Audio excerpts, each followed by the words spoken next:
Voici la fin complète de l'histoire de Jennifer. Une nouvelle menace. L'image arrêtée du disque dur révèle une vérité glaçante. Quelqu'un d'autre était là. Ce n'était pas Chris, mais un homme jamais mentionné jusqu'ici. Les enquêteurs cherchent. Ils analysent les angles de caméra, les métadonnées, les reflets. Et ils tombent sur un nom, Michael Carter, ancien collègue de Chris, jamais interrogé. Ce Michael a quitté le Colorado juste après l'arrestation de Chris. Il vit désormais dans le Nevada, sous une fausse identité. L'étau se resserre. Jennifer est convoquée à nouveau. Elle ne reconnaît pas le nom. Mais quand on lui montre une photo, son visage se fige. Elle l'a croisé une seule fois, dans le garage de Chris, 2 jours avant le drame. Il avait dit être un ami de lycée. Ce n'était pas un ami. C'était le seul homme à qui Chris faisait encore confiance. Michael est localisé et arrêté à Reno.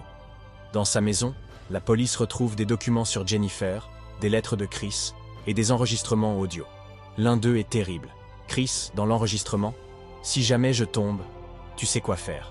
Qu'elle n'oublie jamais qui je suis. » Michael a orchestré les lettres, les caméras, les colis.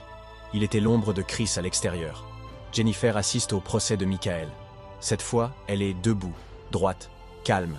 Elle prend la parole. « Vous avez cru prolonger sa violence. Mais vous m'avez donné autre chose. Une vérité. Et je vais en faire une force. » Michael ne dit rien. Il baisse les yeux. Le verdict tombe. 30 ans pour complicité, harcèlement criminel et intimidation post-condamnation. 2 ans plus tard, Jennifer a publié un livre. Elle donne des conférences. Elle vit maintenant dans l'Oregon, près de la mer. Elle est en couple. Un homme discret, attentif, qu'elle a appris à ne pas craindre. Mais chaque soir, elle ferme toujours la porte à double tour.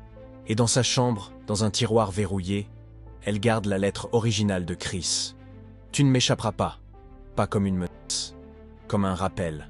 Elle a échappé à la prison, sans barreaux, mais bien réel, que peut devenir un amour malsain. Et elle a décidé que personne ne dicterait plus jamais sa liberté.